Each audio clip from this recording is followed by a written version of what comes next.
Welcome चलो। सभी media साथी को जोहार।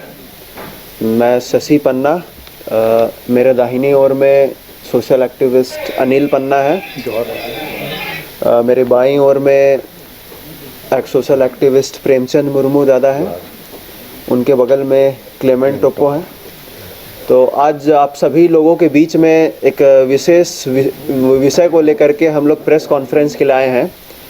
अभी आप लोगों को अखबार के माध्यम से, प्रिंट मीडिया, इलेक्ट्रॉनिक माध्यम से आप लोगों को पता चला होगा कि अभी हाल में ही हाईकोर्ट में एक याचिका को स्वीकार किया गया है कुर्मी को आदिवासी में शामिल करने की मांग को लेकर के। तो उसी को लेकर के हम लोग आज प्रेस कॉन्फ्रेंस में आए हैं। और ये मैं एक डिस्क्लेमर देना चाहूँगा, ये पूरी तरह से प्रेस कॉन्फ्रेंस है, ये पूरी तरह से सामाजिक मुद्दे पे है। किसी भी तरह का राजनीतिक मुद्दा या फिर इस पे हम लोग चर्चा पे नहीं आए हैं। इसलिए मीडिया बंधु भी सवाल करेंगे तो हम लोग को जो है सामाजिक एंगल में, जो आदिवासी है उसी एंगल में सवाल कीजिएगा। आचार संहिता को देखते हुए हम लोग ये केवल प्योरली हम लोग सामाजिक मुद्दे पे ही हम लोग चर्चा करने के लिए आए हैं, और जो तथ्यात्मक बात है वही चीज़ हम लोग के द्वारा रखा जाएगा। तो आदिवासी समाज का जो स्टैंड है इस मुद्दे को लेकर के, आदिवासी समाज का स्पष्ट है कि कुर्मी को जो आदिवासी में शामिल करने की जो जबरन बारंबार जो मांग किया जा रहा है, इसमें आदिवासी समाज में ज़ोरदार आक्रोश है और इसका ज़ोरदार विरोध करते हैं। अगर फैक्चुअल रूप से देखा जाएगा तो उनका ना भाषा, संस्कृति, परंपरा, ना रीति रिवाज किसी से भी मेल नहीं खाते हैं। तथ्य को तोड़ मरोड़ करके, बदल करके इनके द्वारा अभी हाईकोर्ट में एक पिटीशन दायर किया गया है। इससे पहले भी दायर किया गया था लेकिन उसको रिजेक्ट कर दिया गया था, कोर्ट द्वारा डिसमिस किया गया था। अभी फिर से दायर किया गया है।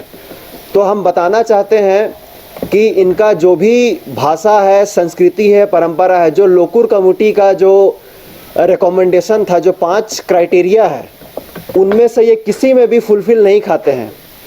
ना इनका अपना भाषा है, ना इनका अपना संस्कृति है, ना इनका अपना रीति रिवाज है। जहाँ तक भाषा का बात आए तो हम आदिवासी समाज जो यहाँ पर 32 अभी 33 आदिवासी समुदाय हो गए हैं, सबका हम लोगों का अपना एक विशेष भाषा है। उरांव का कुड़ुख, मुंडा का मुंडारी, संथाल का संथाली, हो का अपना हो, खड़िया का अपना खड़िया भाषा है। उसी तरह अगर आप कुर्मी का देखेंगे तो क्षेत्र के साथ इनका भाषा बदलता है। अब झारखंड में वे लोग कुरमाली और खोरठा बोलते हैं। अब बिहार चले जाएंगे तो मगही बोलते हैं, बंगाल चले जाएंगे तो बंगला बोलते हैं, उड़ीसा चले जाइएगा तो उड़िया बोलते हैं।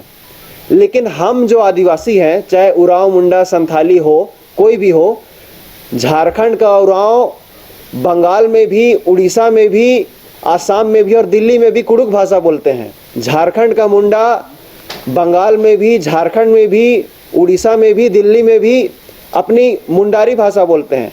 उसी तरह सभी लोग अपने अपने भाषा बोलते हैं, लेकिन इनका क्षेत्र के साथ भाषा बदलता है। साथ में जो ये बोलती है कुरमाली इनका भाषा है, एक्चुअल में देखा जाए तो कुरमाली जो भाषा है वो मगही और बंगला का अपभ्रंश से बना हुआ है। तो ये 2 भाषा को जोड़ करके ये इनका बोली बना हुआ है। तो ये भी एक तरह से हम पूरी तरह से नहीं बोलेंगे कि ये इनका भाषा है। दूसरी बात, जो ये बहुत सारे तथ्य और रखते हैं, हम लोग आदिवासी लोग जैसे उरांव समुदाय से आते हैं, हम लोग अपने भगवान को धर्मेश बोलते हैं। मुंडा और हो लोग सिंगबोंगा बोलते हैं। उसी तरह संथाली लोग मारंग बुरू बोलते हैं। लेकिन वो अपने भगवान को क्या बोलते हैं, इसका कोई तथ्य नहीं है। यहाँ तक कि CNT एक्ट में भी इसका कोई जिक्र नहीं है कुर्मी लोग का ज़मीन के बारे में, नेचर के बारे में। मुंडारी, खुटकट्टी, भूईहरी ज़मीन, पहनाई ज़मीन, महतोई ज़मीन, सारा के बारे में जिक्र है, लेकिन इसमें किसी भी तरह से विशेष उनके बारे में व्यवस्था नहीं है। और इतिहासकार के द्वारा भी ये बताया जाता है कि ये सेंट्रल इंडिया में रहते थे, वहाँ से बाद में आकर के ये यहाँ छोटा नागपुर, संथाल परगना और इस साइड में माइग्रेट किए हैं। ये बहुत सारे इतिहासकार द्वारा ये पूर्व में भी बात रखा गया है।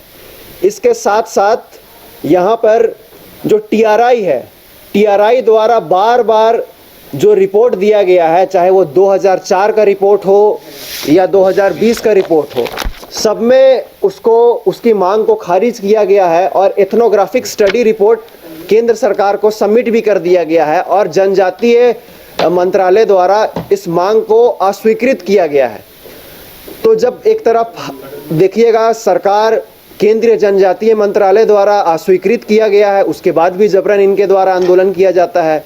उसके बाद यही नहीं, कलकत्ता हाईकोर्ट के द्वारा भी इनका मांग को स्वीकृत किया गया है। और मैं एक स्टेटमेंट आप लोग को एक अखबार में हाल फिलहाल में आया था, पिछले वर्ष, द हिंदू का है। इसमें chief justice of India DY Chandrachud का स्टेटमेंट है कि high court does not have power to direct changes in scheduled tribe list. ये जो हमारे चीफ जस्टिस ऑफ इंडिया है सुप्रीम कोर्ट के, उनका यह स्पष्ट बयान है कि हाई कोर्ट, कोई भी देश का हाई कोर्ट किसी को अनुसूचित जनजाति में शामिल करने के लिए डायरेक्ट नहीं कर सकता है, कोई आदेश नहीं दे सकता है। तो फिर ये कोर्ट में कैसे मामला गया है? और आदिवासी समाज आप लोगों के माध्यम से, आज मीडिया बंधु के माध्यम से स्पष्ट कर दे रहे हैं कि जो हाई कोर्ट में केस स्वीकार किया गया है, आदिवासी समाज द्वारा उसमें इंटरवेन किया जाएगा। ये जो जजमेंट का एक वर्ष 2000 में कॉन्स्टिट्यूशनल बेंच द्वारा ये फैसला लिया गया था कि प्रेसिडेंट ही अपना आर्टिकल 342(1) के तहत प्रेसिडेंशियल नोटिफिकेशन निकाल करके वो किसी समुदाय को ST में इंक्लूड या एक्सक्लूड कर सकती है। तो ये हम हाई कोर्ट, सुप्रीम कोर्ट का जो कॉन्स्टिट्यूशनल बेंच का जजमेंट है, उसका रेफरेंस लेकर के हम लोग हाई कोर्ट में भी इंटरवेन करेंगे और हम लोग फैक्चुअल रूप से सारी बातों को रख करके हम लोग यहाँ पर जो मुख्यमंत्री है उनको भी ज्ञापन देंगे, केंद्र में जनजातीय मामला के जो मंत्रालय है उस पर भी हम लोग ज्ञापन देंगे, president of India, prime minister of India, registrar general of India, national commission for scheduled tribe, सभी जगह हम लोग इसको ज्ञापन दे करके हम आगाह करेंगे कि ये मांग है, ये पूरी तरह से गलत है, ये राजनीति से प्रेरित है। यहाँ पर झारखंड में झारखंड के आदिवासी और मूलवासियों को बांटने का ये षड्यंत्र है। और कहीं ना कहीं जिस तरह से मणिपुर में घटना घटी है, उसी तरह से हूबहू यहाँ पर भी लोग इस तरह का मामला को उछाल करके कुछ लोग के द्वारा इस वर्ड को याद कीजिएगा, कुछ लोग के द्वारा इस तरह का मामला को उछाल करके यहाँ पर एक माहौल खराब करने का कोशिश किया जा रहा है। इसके बाद 3-4 क्लैरिफिकेशन मैं और देना चाहूँगा। जैसे कि कुछ इनके नेता के द्वारा कहा जाता है कि अगर कुर्मी लोग आदिवासी में शामिल हो जाएंगे तो जो ये हमारा जो स्टेट है वो 5वीं अनुसूची से बदल करके 6ठी अनुसूची में हो जाएगा। बल्कि मैं आप लोगों को कुछ आंकड़ा देना चाहता हूँ। सिर्फ पॉपुलेशन ही एकमात्र क्राइटेरिया नहीं होता है किसी राज्य को 6ठी अनुसूची में शामिल करने का। अभी वर्तमान में 6 शेड्यूल में कुल 4 स्टेट है, असम, त्रिपुरा, मिजोरम, मेघालय। मैं आप लोगों को बताना चाहता हूं कि असम में जो शेड्यूल ट्राइब की जनसंख्या है वो 12.4% केवल है। वो तो 50% से कम है, फिर भी वहां पर 6 शेड्यूल लागू है। इसके बाद आप त्रिपुरा में देखेंगे तो शेड्यूल ट्राइब का पॉपुलेशन 31.8% केवल है, लेकिन फिर भी वो 6 शेड्यूल स्टेट में आता है। और यही नहीं, अरुणाचल प्रदेश जैसे राज्य, वहां पर आदिवासी की जनसंख्या 68.8% है, लेकिन फिर भी वो 6 शेड्यूल स्टेट में नहीं आता है। उसके बाद नागालैंड में 86.5% पॉपुलेशन है शेड्यूल ट्राइब का, फिर भी वो 6 शेड्यूल में नहीं आता है। तो ये इनके द्वारा जो ये बातें कही जा रही है कि हमारी जनसंख्या बढ़ जाएगी तो ये हम लोग 6 शेड्यूल में हो जाएंगे, ये पूरी तरह से गलत है, इसको हम खारिज करते हैं। दूसरी बात, इनका कहना है CNT एक्ट में आता है तो हम लोग को आदिवासी में शामिल करना चाहिए। तो ये भी आप लोगों के सामने स्पष्ट करना चाहता हूं, जो सरकार के द्वारा नोटिफिकेशन निकाला गया है CNT एक्ट के अंदर में सिर्फ ST का ज़मीन प्रोटेक्टेड नहीं है, बल्कि ST, SC, OBC तीनों का ज़मीन प्रोटेक्टेड है। और ST लिस्ट में कुल मिलाकर के 32 शेड्यूल ट्राइब कम्युनिटी का ज़मीन प्रोटेक्टेड है CNT एक्ट के अंदर में। 23 शेड्यूल कास्ट SC कम्युनिटी का ज़मीन CNT एक्ट में प्रोटेक्टेड है और 51 OBC कास्ट का ज़मीन CNT एक्ट में प्रोटेक्टेड है। जस्ट बिकॉज उसका ज़मीन भी CNT एक्ट में प्रोटेक्टेड है, इसका मतलब ये नहीं हो जाएगा कि आप आदिवासी हैं। और इसके अलावा कुछ लोग के द्वारा इनका कहना रहता है, जैसे एक पिटिशनर जो अभी हाईकोर्ट में केस किया, मैं एक मीडिया में उनका बयान सुन रहा था कि उनके द्वारा कहा जा रहा था कि हम सरना धर्म को मानते हैं।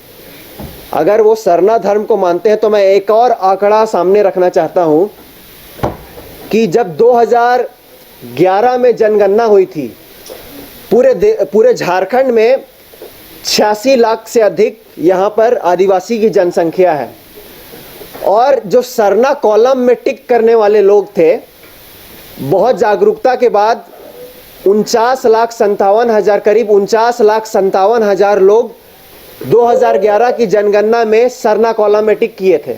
अगर ये सचमुच में सरना कॉलम में अगर सरना धर्म को मानते तो ये लोग सरना कॉलम में टिक करते, लेकिन आप आंकड़ा 2011 जनगणना का निकाल के देख लीजिए, ये उसमें टिक नहीं किए हैं।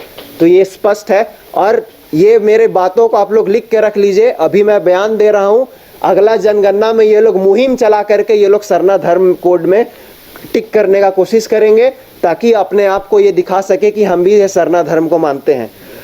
और दूसरी बात है कि इनके कुछ नेता के द्वारा ये लोग दोनों हाथ में लड्डू चाहते हैं। अभी हाल फिलहाल की बात मैं बताना चाहता हूं, पिछले वर्ष 2022-23 की बात है। इनके एक नेता है, जब पंचायत चुनाव हो रहा था तो हाई कोर्ट और सुप्रीम कोर्ट तक यहां तक की लड़ाई लड़े थे कि ओबीसी रिजर्वेशन बढ़ाया जाए, और पंचायत में भी, पंचायत चुनाव और नगर पालिका चुनाव में भी ओबीसी रिजर्वेशन का लाभ ओबीसी को मिलना चाहिए। तो आप एक हाथ में ओबीसी रिजर्वेशन को बढ़ाने की भी मांग करते हैं, और दूसरी हाथ में आप बोलते हैं कि हम लोग को एससी का सूची में, एसटी का सूची में शामिल करें। तो ये दोनों हाथ में लड्डू लेना चाहते हैं। तो इससे आदिवासी समाज स्वीकार नहीं करेंगी, और हम लोग इसका पुरजोर विरोध करते हैं। आने वाला समय में कोर्ट में इंटरवेन करेंगे, सड़क से लेकर के सदन में भी ये मांग उठेगी, और चुनाव खत्म होगा, आदर्श आचार संहिता खत्म होने के बाद हम लोग जोरदार रैली भी करेंगे, अगर इनकी मांग को लेकर के ये पीछे नहीं हटते हैं।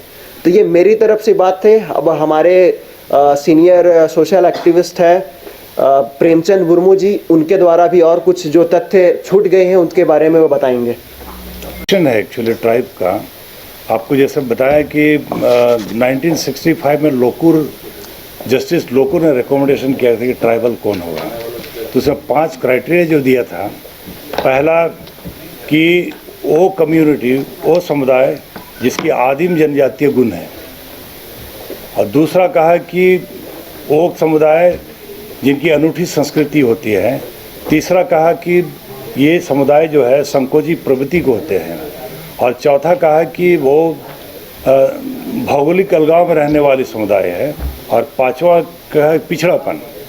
तो ये तमाम जो स्टडी करके उन्होंने किया था, और जहाँ तक इनकी बात है कि 1911 और 13 की बात करते हैं लोग, तो उस समय अंग्रेज समय में जो भी चिन्हित किया गया था, जितने भी कम्युनिटीज़ हैं, बाद में इनका जब अध्ययन किया गया और 1950 में इनको लिस्ट से हटाया गया, तो अध्ययन के बाद जानबूझ करके नहीं, जो क्राइटेरिया है, जो उनकी वस्तु स्थिति है, जो ये है, तो उनमें से कोई लक्षण नहीं मिला, ऐसी परिस्थिति में हटाया गया।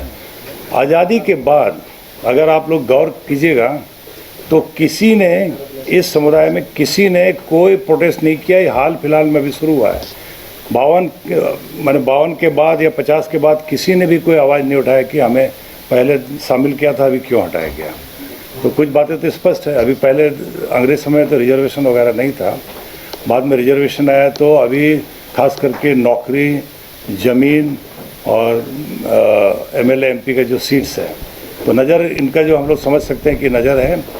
और स्वभाव से आदिवासी सीधे साधे होते हैं, इनको ठगा जा सकता है। और जैसा आप लोग को मालूम है, ज़मीन तो ऐसे भी लूटा गया है आदिवासियों को बहुत ज़्यादा, कानून रहते हुए।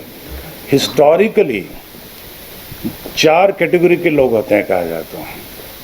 एक को कहते हैं प्रोटोस्टोलॉइड, एक है द्रविडियन, एक है आर्यन, एक है मंगोलाइड। इस कैटेगरी में अगर कहा जाए तो प्रोटोस्टोलॉइड जो होते हैं उसमें हो, मुंडा, संथाल और गोंड वगैरह आते हैं। और दूसरा जो होता है द्रविडियन रेस में उरांव आते हैं।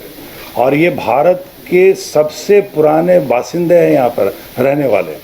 जैसे आप लोगों को पता होगा मार्कंडे काटजू और सुधा मिश्रा ने 2011 में एक जजमेंट दिया था कि आदिवासी भारत का मूलवासी है। रहने वाले ये दो जो है, मतलब द्रविड़ और ये कहते हैं, ये पुराने, सबसे पुराने हैं। और इस कैटेगरी में महतो कुर्मी कहीं से भी नहीं आते, ना प्रोटोस्लोड है ना द्रविडियन ग्रुप के हैं, लेकिन ज़बरदस्ती ये लोग कहते हैं। दूसरी बात है कि जो उनकी भाषा संस्कृति है, इनका भाषा इन भाषाओं में से कहीं मेल नहीं खाता है। इनका भाषा, इसको कहते हैं इंडो आर्यन परिवार की भाषा है। तो अब भाषा में नहीं है, संस्कृति में है, परंपरा में है, रीत नीति में है, धर्म में नहीं है, पर्व त्यौहार में नहीं है। अब ज़बरदस्ती जैसे कहा इसने कि हम लोग सरना धर्म मानते हैं। सरना धर्म के बारे में ये मालूम हो कि 1950 में आया ये, उसके पहले नहीं था। आप सरना धर्म का अगर कंसेप्ट को जाइएगा तो आप क्या मानते हैं? क्योंकि जैसा बताया गया कि जाहिर पूजा स्थान को जाहिर कहते हैं, जायरा कहते हैं, देसावली कहते हैं, तो उनका तो नहीं है, उनका तो सीधे सीधे मंदिर में है। तो आप जानबूझ के इस तरह से बातें नहीं करनी चाहिए जब तथ्य सामने में हम लोग के पास है। तो इससे क्या होगा, आपस में मतभेद और क्लैश होगा, जो कि हम लोग नहीं चाहते। सद्भाव रहे, हम लोग झारखंडी लोग हैं, जो भी हों। तो इन सारे चीज़ों को ले करके, क्योंकि जहाँ तक रिजर्वेशन की बात है, रिजर्वेशन का मुख्य मुद्दा हम लोग देख रहे हैं। बढ़े रिजर्वेशन हम सहमत हैं, लेकिन उसके अंदर घुस करके आप उसको लेने का प्रयास कीजिएगा, ये गलत है।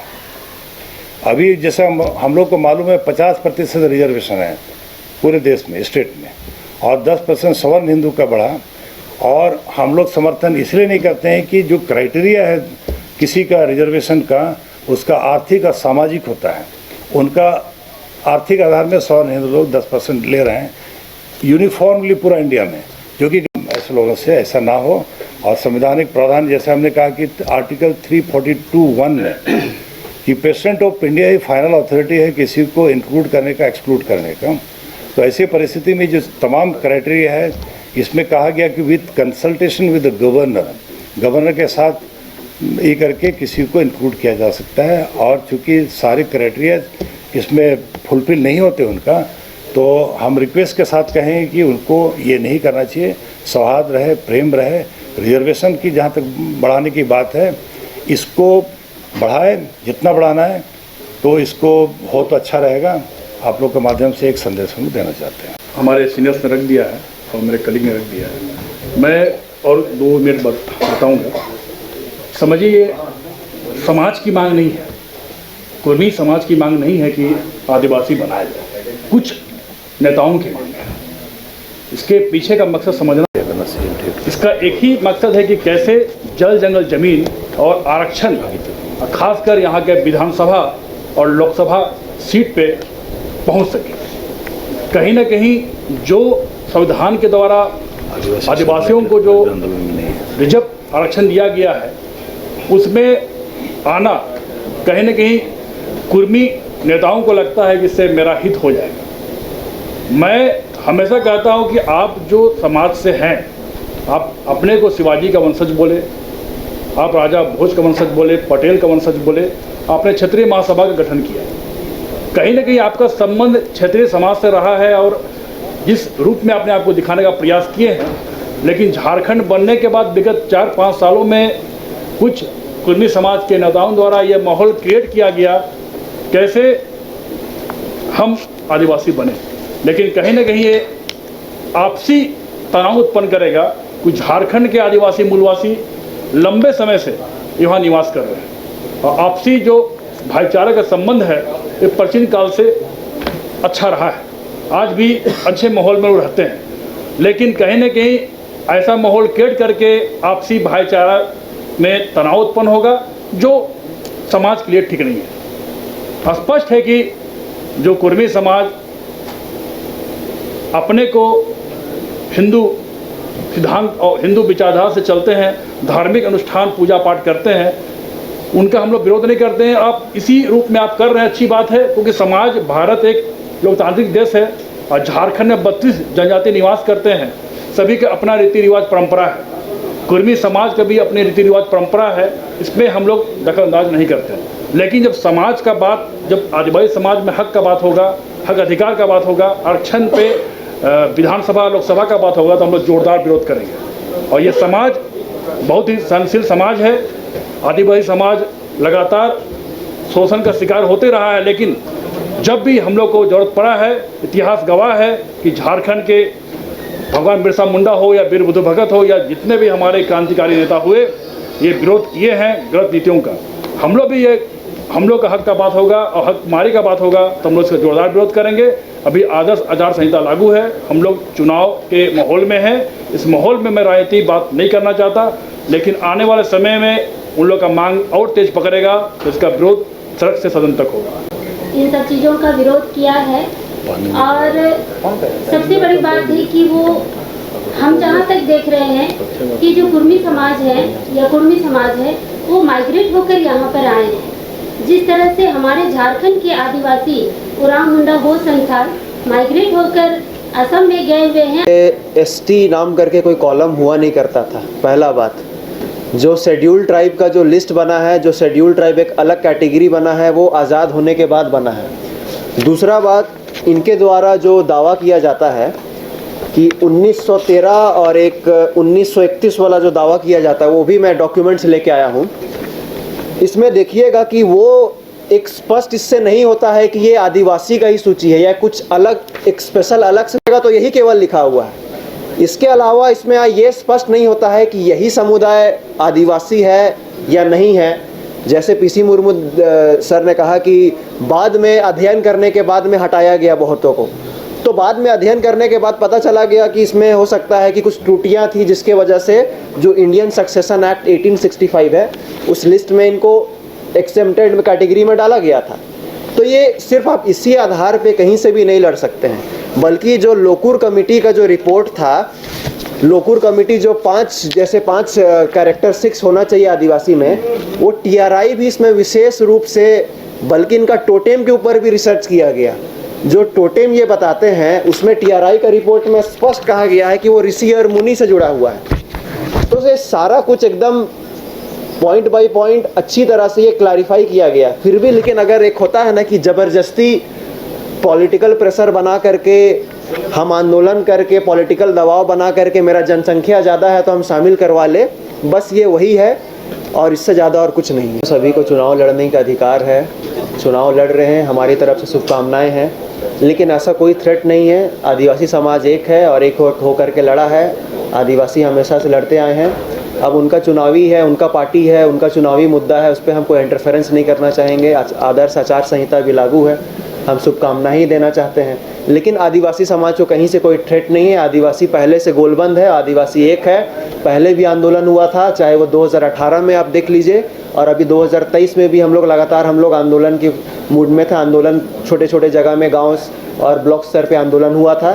तो आदिवासी एक है, इससे आदिवासी को भयभीत होने की लिए ज़रूरत नहीं है। हाँ, आप इससे हट करके आप मांग कीजिए कि अगर आपके समाज को आगे बढ़ाना है तो आप सरकार से मांग कीजिए कि कोई एक स्पेशल कुर्मी डेवलपमेंट प्लान बनाए, जिससे कि उनका सामाजिक, आर्थिक और शैक्षणिक रूप से उसका विकास हो सके। हम भी उस मांग का समर्थन करेंगे। आखिर वो भी हमारे ही मूलवासी भाई हैं। हम लोग खुद लड़ना नहीं चाहते, हम लोग भी आपस में समन्वय बना करके यहाँ पर स्थापित करके काम करना चाहते हैं। और ये इतिहास ही रहा है, झारखंड का इतिहास रहा है कि जो झारखंड आंदोलन था उसमें सभी झारखंड के आदिवासी मूलवासी का बड़ा योगदान रहा था, उसमें उनका भी योगदान था। 1980 के दशक से, 1980 से लेकर के 2000 के बीच में अगर इतिहास निकाल के देखिएगा तो उनका भी योगदान था झारखंड आंदोलन में। तो हम लोग आपसी भाईचारा को बनाए रखना चाहते हैं। ये जो कुछ नेता हैं उनके समाज के, जो खुद का नेतागिरी चमकाने के लिए, खुद को मेन स्ट्रीम पॉलिटिक्स में लाने के लिए ये सब मुद्दा उछाल रहे हैं और आदिवासी और मूलवासी के बीच में खाई पैदा करने का कोशिश कर रहे हैं। एक बात मैं क्लियर करना चाहता हूँ।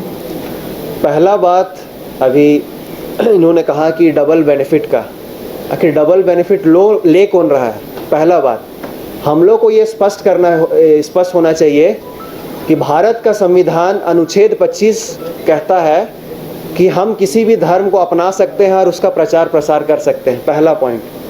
दूसरा बात, हम लोग को जो रिजर्वेशन मिलता है वो जातीय आधार पे मिलता है, ना कि धर्म के आधार पे मिलता है। और जाति जो है, हम जिस जाति में जन्म लेते हैं हम उसी जाति में हम मरते भी हैं। सो धर्म बदलने से जाति नहीं बदलती। ये सुप्रीम कोर्ट का भी ये स्पष्ट ये जजमेंट आ चुका है। तो मुझे नहीं लगता है कि इस पे किसी भी तरह का टिप्पणी करना चाहिए, क्योंकि अनुच्छेद 25 ही कहता है कि आप किसी भी धर्म को अपना सकते हैं और उसका प्रचार प्रसार कर सकते हैं। तो इसमें मुझे नहीं लगता कि कोई मतभेद होना चाहिए, और हम उनके धर्म के विरोध में नहीं है। दूसरा बात नहीं, ये इस जो मूल रूप से देखेंगे, पहले से आदिवासी प्रकृति के पुजारी है, प्रकृति का पूजा करते हुए आ रहे हैं, और उनका जो पहले से है वो पहले से ही वो हिंदू धर्म को पालन करते हुए आ रही है। ये अभी का बात नहीं है, ये हजारों वर्षों से है। तो उस बात को लेकर के ये क्लैरिफाई किया गया था कि आदिवासी जो है वो प्राकृतिक पूजक है, कुर्मी जो है वो मूर्ति का पूजा करते हैं, वो हिंदू धर्म को अपनाते हैं। बस इस बात को लेकर के इसमें हम लोग के बीच से ये रखा गया था, और इसके अलावा कोई बात नहीं रखा गया है इसमें। उफ, ये गर्मी। बड़ों का बुरा हाल है तो सोचिए बच्चों का क्या हाल होगा। निरस और बोरिंग समर को बनाना हो हैपनिंग तो सीधे चले आइए वाइल्ड वादी वाटर पार्क, गर्मी में आपके मस्ती का डेस्टिनेशन, जहां है water park, fun zone, tempo line, साथ में hunting house, flower park, rope course और bird park. Monday to Friday only 300, शनिवार रविवार 400 में। एलीट इंस्टीट्यूट, अगर आपके अंदर चाह है तो एलीट आपकी राह है। IIT हो या मेडिकल, आप चाहते हैं अपने आप को उत्कृष्ट दिखाना, आप चाहते हैं खुद को एक IITian के रूप में दिखना या मेडिकल के क्षेत्र में आगे बढ़ना, तो एलीट आपके लिए एक बहुत बड़ी ताकत के साथ आपके सामने है। आइए, खुलिए, बढ़िए, पहुंचिए। Elite institute.